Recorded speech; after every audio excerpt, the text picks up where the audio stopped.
చియాన్ విక్రమ్ హీరోగా నటించిన periodic action movie Thangalaan. ఈ సినిమాను దర్శకుడు పా. రంజిత్ డైరెక్ట్ చేయగా, నీలం ప్రొడక్షన్స్ తో కలిసి స్టూడియో గ్రీన్ ఫిల్మ్స్ బ్యానర్పై ప్రముఖ నిర్మాత కె.ఇ. జ్ఞానవేల్ రాజా భారీ సాంకేతిక విలువలతో నిర్మించారు. కోలార్ గోల్డ్ ఫీల్డ్స్ నేపథ్యంలో యథార్థ ఘటనల ఆధారంగా ఈ సినిమా రూపొందింది.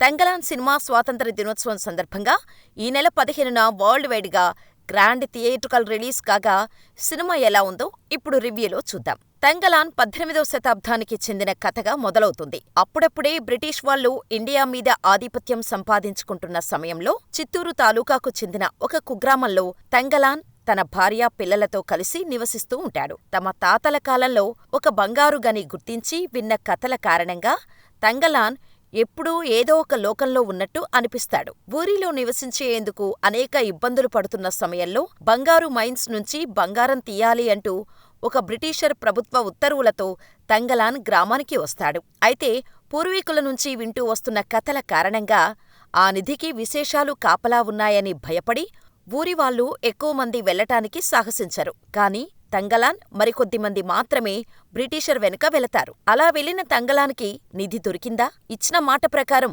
బ్రిటిషర్లు తంగలాన్ అండ్ కోకి బంగారంలో వాటా ఇచ్చారా? బంగారం గనికి నిజంగానే పిశాచాలు కాపలా కాస్తున్నాయా? అసలు తంగలానుకు కనిపించే ఆర్తి ఎవరు? తంగలాన్ మాట మీద ఊరు వదిలి వచ్చిన వాళ్ళు ఏమయ్యారు? చివరికి బంగారం దొరికిందా లేదా అనేది తెలియాలి అంటే సినిమాను బిగ్ స్క్రీన్ మీద చూడాల్సిందే. పా. రంజిత్ చేసే సినిమాలు చూసేవాళ్లకు అతను ఎలాంటి కంటెంట్ ఇస్తాడు అనే విషయం మీద కొంత అవగాహన ఉంటుంది. తక్కువ జాతి సమస్యలను ప్రధాన ఇతివృత్తాలుగా చేసుకుని పా. రంజిత్ సినిమాలు తెరకెక్కిస్తూ ఉంటాడు. దాదాపుగా ఇది కూడా ఒక రకంగా అలాంటి కథే కాని స్వాతంత్రానికి పూర్వం కోలార్ గోల్డ్ మైన్స్ ఇతివృత్తంగా ఎంచుకున్నాడు.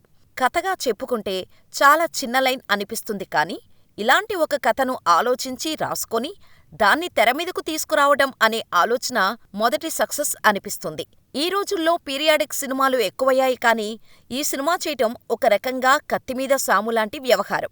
ఏమాత్రం తేడా పడినా ఇప్పటివరకు ఉన్న ఇమేజ్ మాయం కావడమే కాక ఈ సోషల్ మీడియా యుగంలో ఎన్నో ట్రోల్స్ ఎదుర్కోవాల్సిన పరిస్థితులు ఉంటాయి. అత్యాశ మనిషికి ఆయుష్కే చేటు అనే మెయిన్ లైన్తో ఈ సినిమా తెరకెక్కించినట్టు అనిపించింది. నిజానికి ఇలాంటి ఒక కథను ప్రేక్షకులు ముందుకు తీసుకువచ్చేందుకు ఎంత హోంవర్క్ చేసి ఉంటేనో తప్ప ఇలాంటి అవుట్పుట్ తీసుకురావటం దాదాపు అసాధ్యం. కథగా చెప్పుకోవటం చాలా సులభమే కాని ఆ కథను అనుకున్నది అనుకున్నట్టుగా తీసుకురావటంలో దర్శకుడు సక్సెస్ అయ్యాడు. అయితే చాలా సన్నివేశాలు సున్నిత మనస్కులకు ఇబ్బంది పెట్టేలా ఉన్నాయి అనడంలో కూడా ఎలాంటి సందేహం లేదు. సినిమాకి ప్రధానమైన ఆ సెట్ ఆర్ట్ వర్క్ కాగా, ఆ తర్వాత విక్రమ్ నటన, పా. రంజిత్ మేకింగ్, విక్రమ్ యాక్టింగ్ కోసం ఈ సినిమాను ఖచ్చితంగా చూసేయొచ్చు అనిపించేలా ఉంటుంది. ఇక నటీనటుల విషయానికి వస్తే విక్రమ్ తప్ప ఈ పాత్రలో ఎవరూ నటించలేరు అన్నట్టుగా జీవించాడు. ఆయన భార్య పాత్రలో పార్వతీ సహా మిగతా ప్రధాన పాత్రలో నటించిన వారందరూ తెలుగు వాళ్లకు కొత్తవాళ్లే. అయినా సరే ఎవరూ ఎక్కడా తగ్గనట్టుగా నటించారు.